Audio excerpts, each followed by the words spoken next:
வணக்கம். மீனராசி நேயர்களுக்கு 2021-2025 புதன்கிழமை 4/7 என்று சொல்லக்கூடிய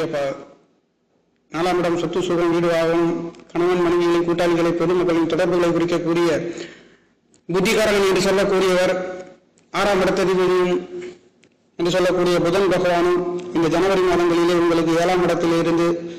சூரியன் புதன் என்று சொல்லக்கூடிய இரு கிரகங்களும் சேர்ந்து உங்களுடைய 4ஆம் இடத்தை பார்க்கின்ற பொழுது இந்த ஜனவரி மாதங்களிலே சொத்து சுகம் வீடு வாகனங்களிலே அமோகமான நல்லதொரு உயர்வுகளை கொடுக்கின்ற ஒரு மாதமாக ஜனவரி மாதம் என்பது பிறந்திருக்கின்றது. அது மட்டுமல்லாது 12ஆம் இடத்திலே விரயசனி என்று சொல்லக்கூடிய 7.5 சனியின் தாக்கத்தில் இருந்து கொண்டிருக்கின்ற ஒரு சில நல்லதொரு நிகழ்வுகளை நடத்துகின்ற ஒரு மாதமாகவும் முயற்சி சமாதிபதி அஷ்டமாதிபதி சுக்கிர பகவானும் இரு கிரகங்களும் லாபாதிபதியும் சேர்ந்து உங்களுடைய 6ஆம் இடத்தை பார்க்கின்ற பொழுது வேலை கிடைக்காதவங்களுக்கு இந்த ஜனவரி மாதங்களிலே ஜாப் கிடைக்கின்ற பொழுது ஒரு சிலருக்கு கவர்மெண்ட் உத்தியோகங்கள் கிடைக்கின்றதும் இந்த மாதங்களிலே ஜனவரி மாதங்களிலே மிகவும் அற்புதத்தை கொடுக்கின்றது. முயற்சி சாணத்திலே உங்களுடைய ராசிநாதன் இருக்கின்ற காரணத்தினாலே அனைத்து சுபபோகமான நல்லதொரு மாற்றங்களை கொடுக்கின்ற ஒரு மாதமாக பிறக்க